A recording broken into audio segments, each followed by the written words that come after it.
¿Cómo destruyó Nabucodonosor Jerusalén? Antes de sumergirte en esta historia, suscríbete y activa la campanita. Tu clic impulsa este mensaje de fe y sabiduría hasta los rincones donde más se necesita. Gracias por ser parte. Hace más de 2600 años, en el corazón del antiguo Medio Oriente, existía una ciudad sagrada, Jerusalén, la joya del reino de Judá, la nación escogida por Dios para ser su pueblo especial. Era un tiempo de esperanza, pero también de peligro y turbulencia. Los vientos de cambio soplaban con fuerza, y la historia de Judá estaba a punto de ser marcada para siempre por una tragedia que se convertiría en un hito en la historia bíblica y espiritual. Judá era un reino pequeño, frágil y rodeado de enemigos poderosos. Entre ellos, se alzaba un gigante, Babilonia, un imperio que, bajo el reinado de Nabucodonosor II, se extendía con furia y determinación, conquistando ciudades y naciones, y aplastando toda resistencia en su camino.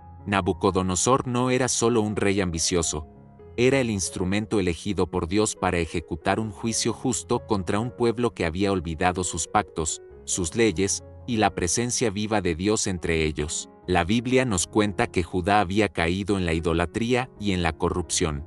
Sus líderes políticos y religiosos se apartaron del camino de Yahvé. El pueblo abandonó los mandamientos divinos y se entregó a prácticas que quebrantaban el pacto sagrado. Los profetas enviados por Dios, como Jeremías, clamaban al pueblo para que volviera en arrepentimiento, para que el corazón endurecido se abriera a la misericordia divina antes de que fuera demasiado tarde. Pero sus advertencias fueron ignoradas, y la desobediencia solo aumentó. En Jeremías 25:9, se escucha la voz de Dios declarando: «He aquí que yo envío y tomo a todas las familias del norte, dice Jehová, y a Nabucodonosor, rey de Babilonia, mi siervo, y traeré contra esta tierra todo lo que he dicho». Así se inició el plan divino para corregir al pueblo, una disciplina que tendría un precio muy alto: la destrucción de Jerusalén y el exilio de sus habitantes. Nabucodonosor llegó con su ejército formidable y rodeó la ciudad.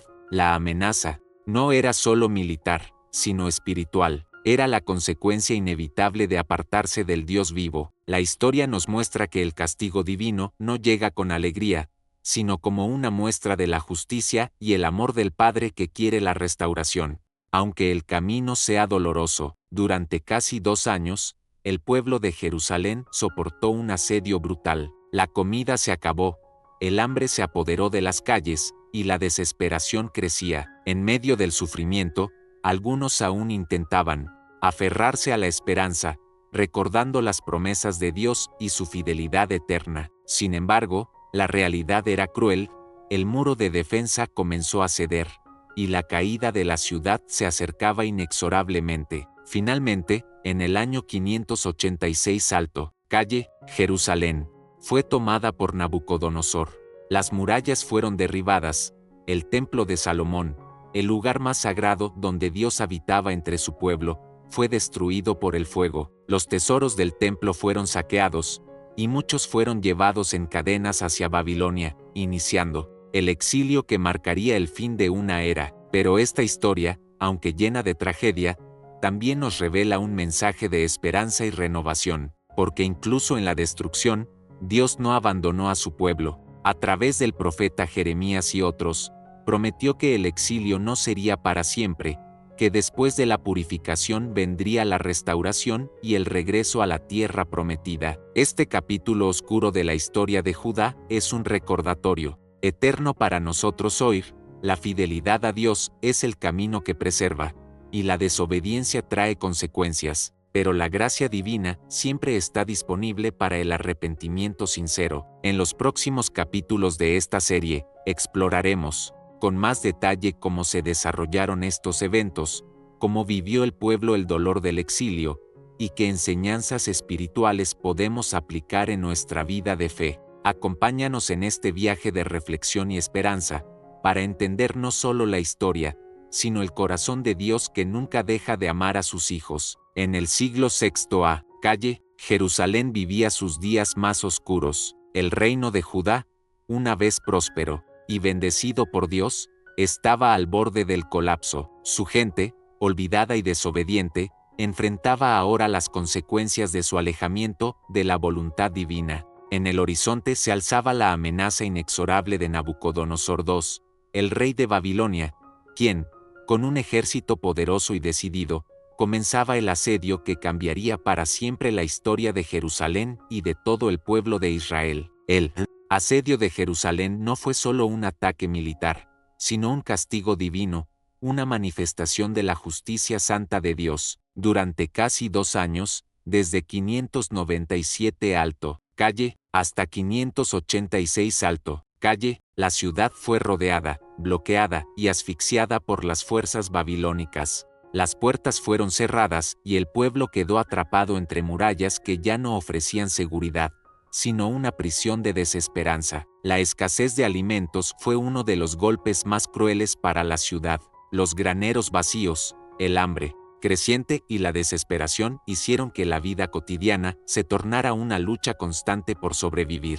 En las calles de Jerusalén, el sufrimiento era palpable. Madres, padres y niños enfrentaban la muerte lenta y dolorosa. La Biblia, en el libro de Jeremías, describe con tristeza este tiempo de angustia. Mira que vienen días, dice Jehová, en que enviaré hambre por tierra, no hambre de pan, ni sed de agua, sino de oír las palabras de Jehová. Jeremías 8:21-22. No solo el cuerpo sufría, sino también el alma del pueblo. Las murallas, que habían resistido siglos de ataques, comenzaron a ceder. Los muros que protegían el templo, la morada de Dios en la tierra, fueron socavados por el enemigo. Para los habitantes, esto era más que una derrota física, era la pérdida de la presencia tangible de Dios entre ellos, la desaparición del refugio espiritual que les daba esperanza y fortaleza. Durante este tiempo, la división entre los habitantes crecía. Algunos aún confiaban en que Dios los protegería y clamaban con fervor por su intervención.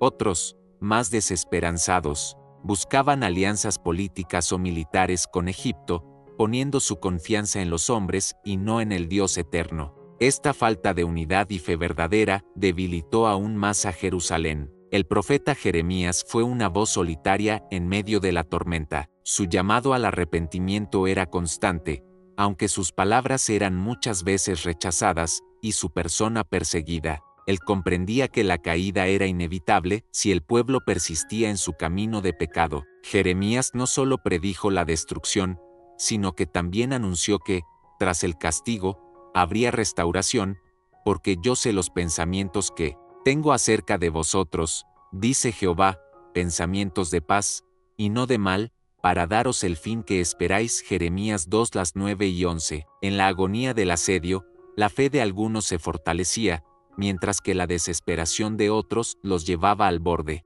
de la locura. El libro de Lamentaciones, atribuido tradicionalmente a Jeremías, expresa el dolor profundo de un pueblo que ve cómo su ciudad y su templo son destruidos. El enemigo ha extendido su mano sobre todos sus tesoros, porque ha visto que las naciones han entrado en su santuario, a quienes tú mandaste no entrar en tu congregación. Lamentaciones 12:8. Finalmente, el hambre, el cansancio y la falta de esperanza abrieron las puertas a la destrucción. En el año 586 Alto, calle, Jerusalén cayó, la ciudad fue tomada, saqueada y el templo incendiado. La presencia visible de Dios entre su pueblo fue temporalmente retirada, y miles de israelitas fueron exiliados a tierras lejanas, a Babilonia, iniciando un tiempo de profunda reflexión y transformación espiritual. Esta tragedia, aunque dolorosa, fue también una lección eterna para todos los que buscan vivir en comunión con Dios. Nos recuerda que la fidelidad a Él es fundamental, y que alejarnos de su camino trae consecuencias inevitables. Pero también nos invita a no perder la esperanza, porque Dios es un Dios de misericordia, que siempre está dispuesto a perdonar y restaurar a quienes se vuelven a Él con humildad y arrepentimiento sincero. En la siguiente parte, nos adentraremos en la caída definitiva de Jerusalén, el incendio del templo y el impacto espiritual y social que tuvo este acontecimiento en el pueblo de Israel, preparando el camino para el exilio y la promesa de un nuevo comienzo. El día que Jerusalén cayó quedó grabado como una de las heridas más profundas en la historia del pueblo de Dios. Era el verano del año 586 Alto, Calle, y después de casi 2 años de asedio ininterrumpido por el ejército de Babilonia, las defensas de la ciudad santa finalmente colapsaron. Las murallas, que durante siglos habían protegido a sus habitantes, fueron perforadas. La resistencia, debilitada por el hambre, las enfermedades y la desesperación, ya no tenía fuerzas para luchar. La ciudad estaba exhausta. Las calles que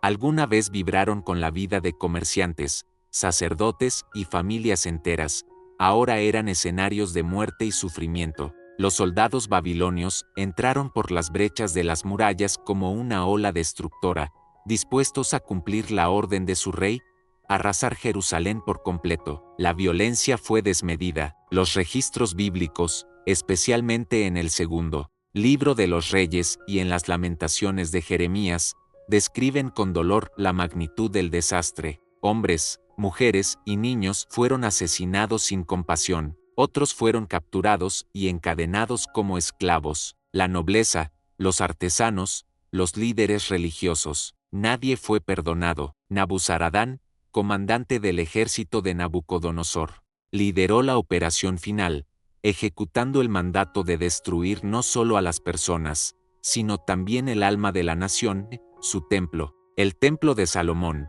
ese lugar majestuoso que había sido construido con tanto esmero y amor, fue saqueado y luego incendiado. Los objetos sagrados, como el altar de oro, los candelabros y los utensilios de bronce, fueron llevados como botín a Babilonia. Las columnas, las cámaras interiores, los patios y las puertas del templo ardieron bajo las llamas. La ciudad entera se convirtió en un mar de humo y cenizas. La tierra que una vez fue bendecida ahora era símbolo de desolación. El profeta Jeremías, testigo de esta devastación, escribió con el corazón desgarrado, y quemaron la casa de Jehová y la casa del rey, y todas las casas de Jerusalén fueron consumidas a fuego. 2 Reyes 25, 9. Aquel fuego no solo consumía estructuras de piedra y madera, sino también la esperanza y la dignidad de un pueblo que ahora entendía el peso de sus pecados. Pero la destrucción material fue solo una parte del sufrimiento. La humillación espiritual era aún más dolorosa.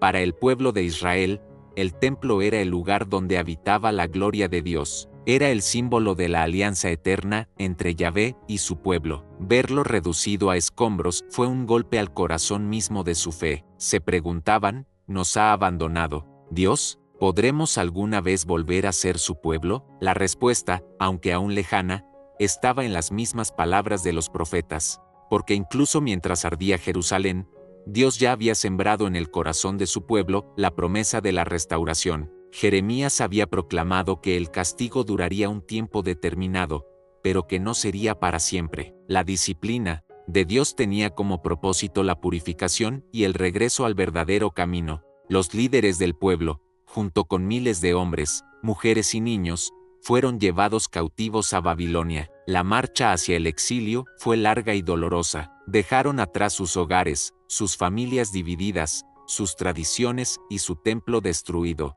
El dolor los acompañó cada paso del camino, pero también una semilla de esperanza comenzó a crecer en medio de la tristeza. La caída de Jerusalén y la destrucción del templo representan en la Biblia una advertencia eterna sobre las consecuencias del pecado y la desobediencia, pero también son una muestra del carácter redentor de Dios, que aunque permite el quebranto, nunca abandona del todo a su pueblo. En la siguiente parte, exploraremos el comienzo del exilio en Babilonia, el sufrimiento de los cautivos y cómo, en medio de la adversidad, Dios empezó a preparar el corazón de Israel para su futura restauración, porque incluso en el polvo y en las cenizas, el propósito de Dios seguía en pie. Tras la caída devastadora de Jerusalén, el pueblo de Judá comenzó un capítulo doloroso y humillante en su historia, el exilio en Babilonia. Los sobrevivientes, agotados y traumatizados, fueron encadenados y conducidos como prisioneros en una larga y amarga travesía hacia tierras extranjeras.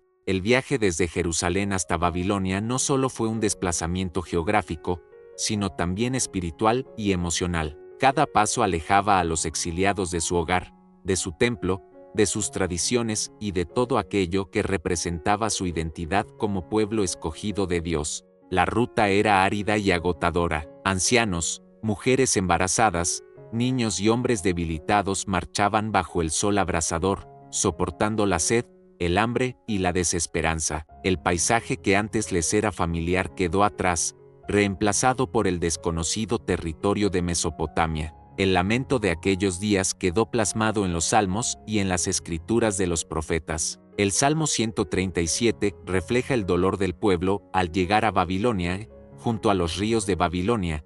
Allí nos sentábamos, y aún llorábamos, acordándonos de Sión. Sobre los sauces en medio de ella colgamos nuestras arpas. Salmo 137, 1-2. La tristeza era tan profunda que los cautivos no podían ni siquiera cantar. Aquellas canciones que alguna vez resonaron en el templo, ahora eran un recuerdo doloroso de lo que habían perdido. Sus opresores les pedían melodías de alegría, pero el pueblo solo podía ofrecer lágrimas y silencio. ¿Cómo cantar alabanzas en tierra extraña cuando el corazón estaba roto? En Babilonia, los exiliados fueron esparcidos y asignados a distintas labores. Muchos trabajaron como sirvientes, obreros o artesanos al servicio del imperio babilónico. Otros fueron integrados a la administración o utilizados en proyectos de construcción. La vida en el exilio era dura, pero incluso en ese lugar de dolor, Dios comenzó a obrar en el corazón de su pueblo. Los profetas siguieron hablando,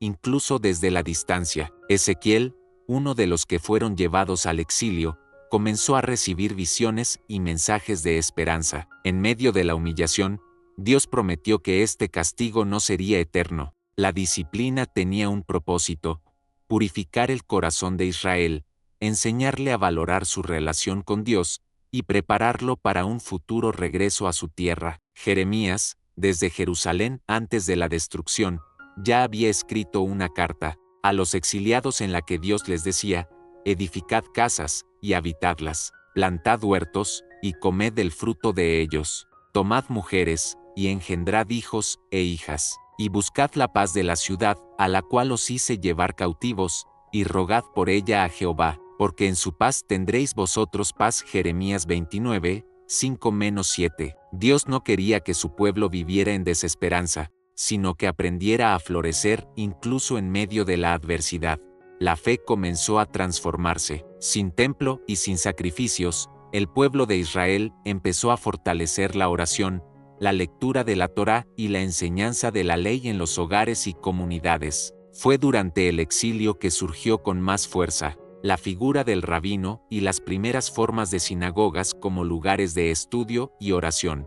La relación con Dios, antes centrada en el templo físico, comenzó a volverse más íntima y personal. Los años en Babilonia fueron también un tiempo de reflexión nacional. El pueblo entendió que el exilio era consecuencia de su rebelión, pero también un proceso de transformación. Se dieron cuenta de que, aunque estaban lejos de su tierra, Dios seguía siendo su Dios. Él no estaba limitado a un lugar físico. Su presencia los acompañaba incluso en el destierro. Esta etapa de la historia de Israel es una lección eterna para todos nosotros. A veces, cuando enfrentamos las consecuencias de nuestras decisiones, podemos sentirnos como en un exilio emocional o espiritual. Podemos sentir que estamos lejos de Dios, de su bendición o de nuestra identidad.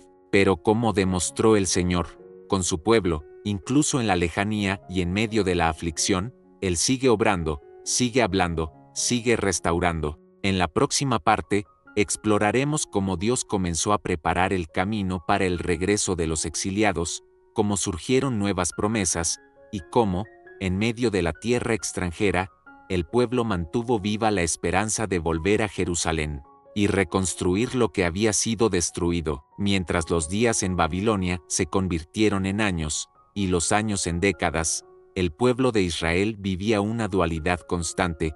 Por un lado, el dolor de la separación, la pérdida de su tierra, de su templo y de su libertad. Por el otro, la esperanza, alimentada por las promesas de los profetas, de que algún día regresarían a su hogar. La vida en el exilio no fue fácil, pero fue durante esos años de dispersión que nació una de las etapas más ricas espiritualmente para el pueblo de Dios. los líderes espirituales comenzaron a adaptarse. Sin un templo donde ofrecer sacrificios, las comunidades judías en Babilonia se enfocaron en la enseñanza de la Torá, en la oración y en el fortalecimiento de su identidad cultural y religiosa. Las casas se convirtieron en pequeños centros de fe, donde padres enseñaban a sus hijos las historias de Abraham, Moisés y David, para que no olvidaran quiénes eran y a quién pertenecían. Fue en este contexto que el profeta Ezequiel se convirtió en una figura clave. Aunque vivía entre los exiliados, sus visiones ofrecían mensajes de esperanza y restauración. Una de sus profecías más poderosas fue la visión del Valle de los Huesos Secos, Ezequiel 37,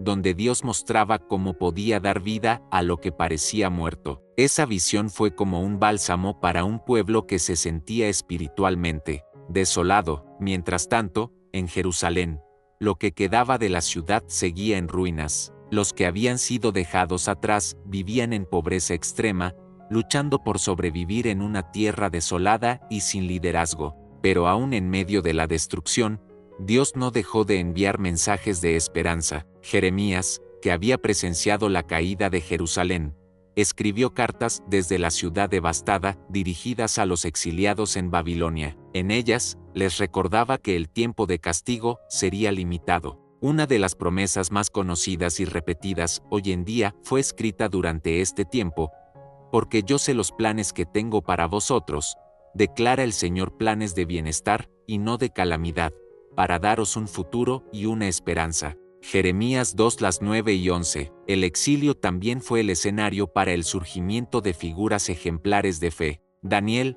por ejemplo, siendo un joven llevado cautivo a Babilonia, se mantuvo firme en su fe, rechazando adorar a dioses extranjeros y negándose a contaminarse con la comida del rey. La historia de Daniel en el foso de los leones y la de sus amigos en el horno de fuego son testimonios de que, aun en tierra de enemigos, la fidelidad a Dios es recompensada. Los años seguían pasando y, poco a poco, las promesas de restauración comenzaron a tomar forma. Mientras Babilonia disfrutaba de su poderío, un nuevo imperio emergía en el horizonte: Persia. Dios, en su soberanía, estaba moviendo las piezas de la historia. Ciro el Grande, rey de Persia, sería el instrumento que Dios usaría para cumplir su promesa de liberación. Los profetas Isaías y Jeremías, años antes, ya habían profetizado que un rey extranjero permitiría el regreso del pueblo a su tierra. Isaías, en un acto sorprendente,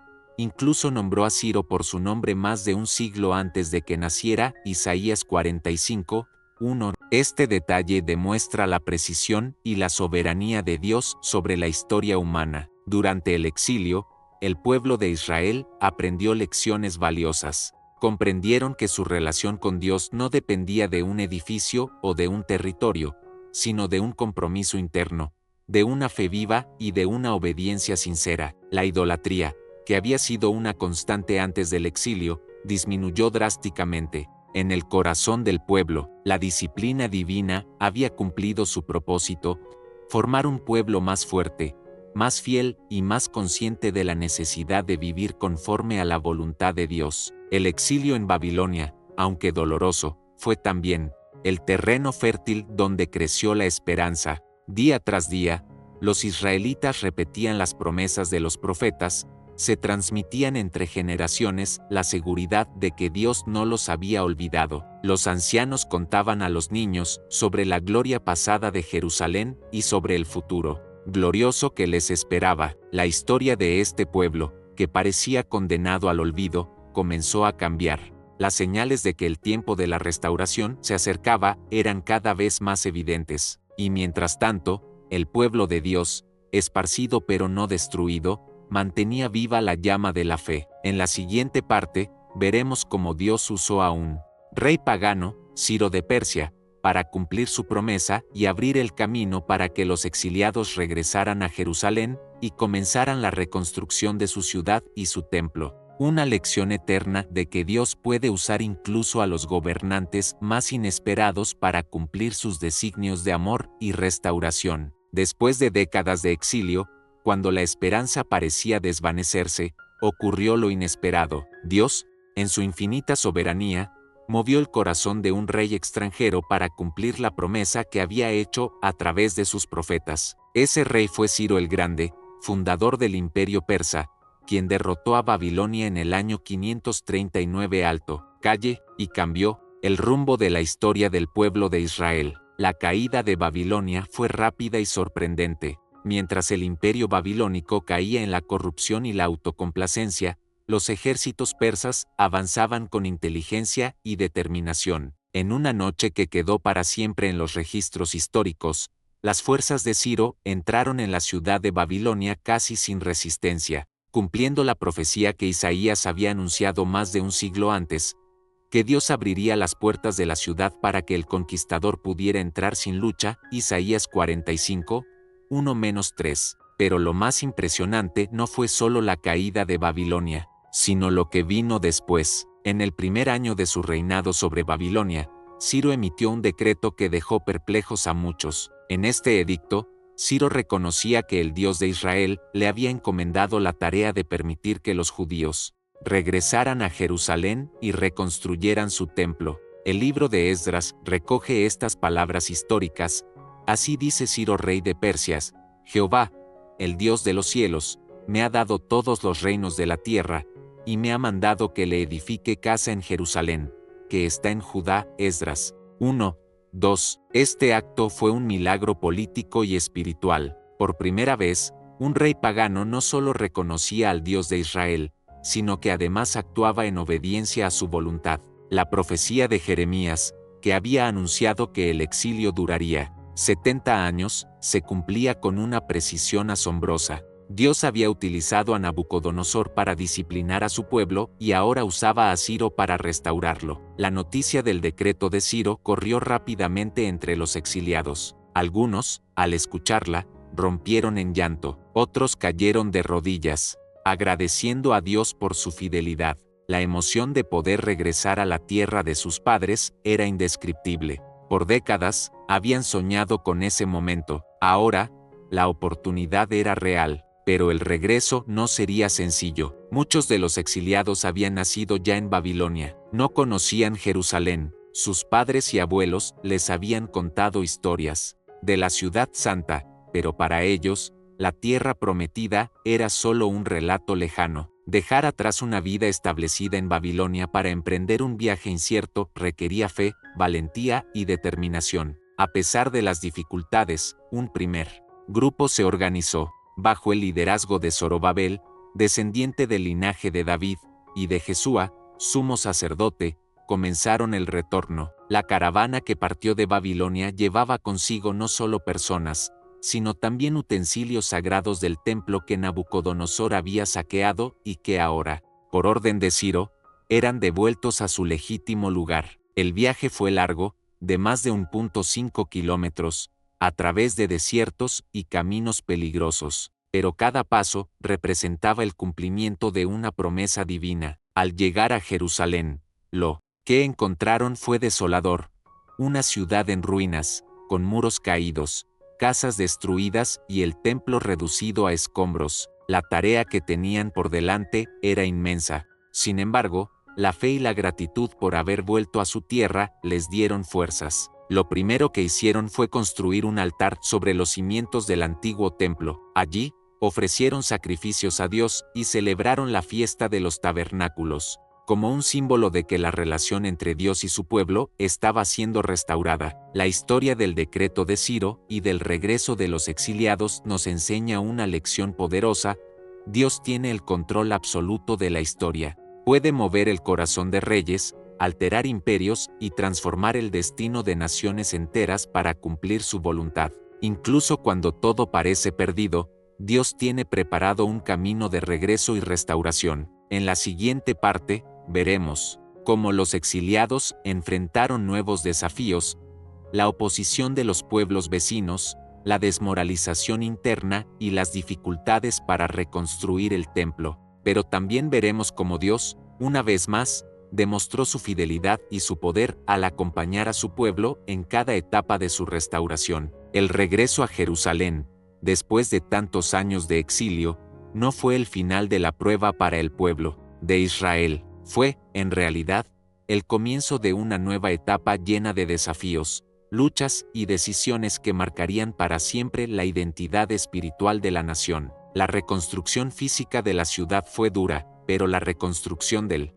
alma del pueblo fue un proceso aún más profundo. Cuando los exiliados llegaron, encontraron una Jerusalén irreconocible. Las murallas, antes símbolo de fortaleza, yacían en el suelo como un recuerdo amargo de la destrucción. Las casas estaban en ruinas, el templo era solo un montón de escombros calcinados. La tierra, antaño fértil y bendecida, parecía haber quedado estéril por años de abandono y dolor. Pero a pesar de ese panorama desolador, el pueblo no se dejó vencer por la tristeza. Su primer acto fue espiritual. Reconstruyeron el altar para ofrecer sacrificios a Dios, recordando que la verdadera restauración comenzaba en el corazón. La prioridad no era primero levantar muros ni casas, sino volver a establecer la comunión con el Señor. Bajo el liderazgo de Zorobabel y del sacerdote Jesúa, comenzaron la reconstrucción del templo. Este proceso fue lento y lleno de obstáculos. Los pueblos vecinos, temiendo que la restauración de Jerusalén significara el resurgir de una potencia que les hiciera sombra, comenzaron a oponerse. Enviaron cartas de protesta a los reyes persas, presentaron falsas acusaciones y manipularon las decisiones del gobierno para detener las obras. La desmoralización también golpeó al pueblo. Algunos comenzaron a cuestionar si realmente Dios estaba con ellos. La comparación con el antiguo templo de Salomón, cuya majestuosidad era conocida por todos, provocaba desaliento entre los constructores. Muchos lloraban al ver que la nueva edificación no se comparaba en esplendor con lo que alguna vez fue. Pero fue en esos momentos de debilidad que Dios levantó nuevos profetas, Ageo y Zacarías. Ambos comenzaron a proclamar mensajes de ánimo y esperanza. Ageo, con palabras firmes, exhortó al pueblo a no abandonar la obra. La gloria postrera de esta casa será mayor que la primera, ha dicho Jehová de los ejércitos. Ageo 12:9. Era una promesa poderosa. El segundo templo, aunque más humilde en apariencia, sería escenario de una gloria aún más grande. La obediencia volvió a ser la clave. El pueblo, escuchando las palabras de los profetas, retomó las obras con determinación. Con el respaldo del rey Darío I, quien confirmó el decreto original de Ciro, las obras se reanudaron oficialmente y con protección real. Finalmente, después de años de esfuerzo, el segundo templo fue terminado y dedicado a Dios, marcando un momento de júbilo y restauración espiritual. Pero la reconstrucción no terminó ahí. Años después, bajo el liderazgo de Nehemías, las murallas de Jerusalén también fueron levantadas nuevamente. En tan solo 52 días, el pueblo, trabajando hombro a hombro,